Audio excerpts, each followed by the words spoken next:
Well, it's finally happened. Almost 10 years for the sequel to one of the greatest games ever is finally being released.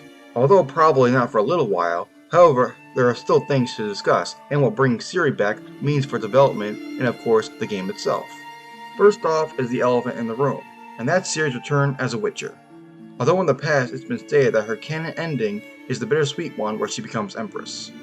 And I would still like to bring up the fact that that ending is still possible.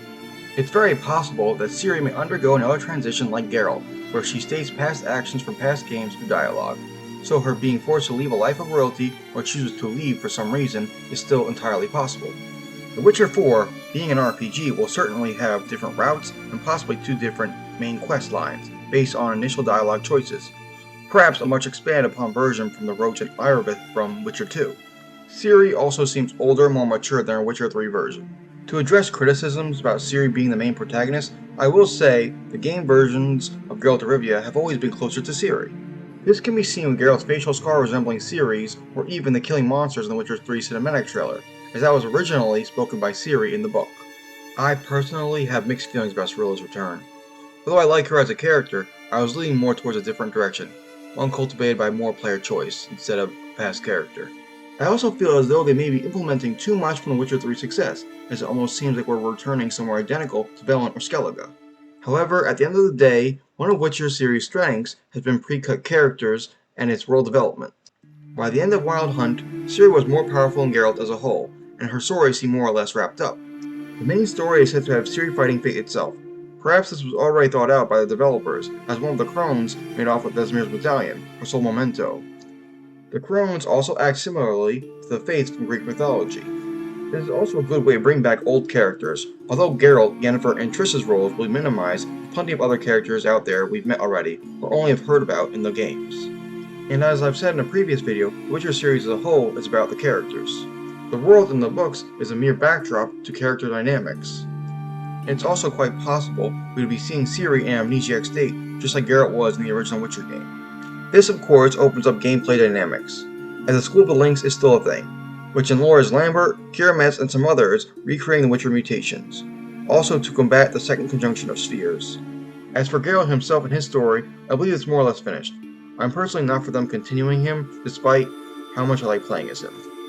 One thing for sure is with Ciri, it will likely be less repetitive with her being a mage and all. Geralt had his Witcher science, with Ciri being a source means a lot of alternative magic routes. As for character dynamics themselves, as The Witcher is known to be highly sexual, Ciri is bisexual, so it's not like players are going to be forced into a male-on-male interaction, in a way. As the developers know that would be on many players' minds, who are predominantly male. For the political realm, Witcher series is compared to that of Game of Thrones. Ciri is in the unique position as she is royalty.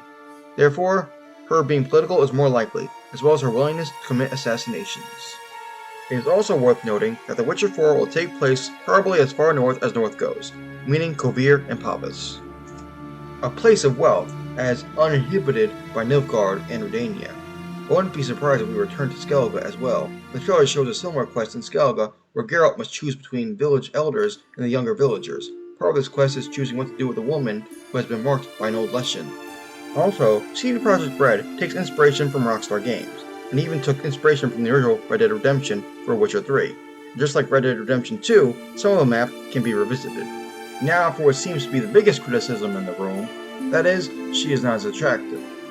Although that is true to some extent, this portrayal of Ciri is also older, and I wouldn't necessarily say she's ugly. I don't think CD Projekt Red would make her unpleasant naked. Last but not least, the new Witcher is marked as a sequel. Although I thought it would have a subtitle, I think that would suit them more, but it really doesn't matter a ton at the end of the day. However, it does mean we will be seeing returning characters, likely both old and new.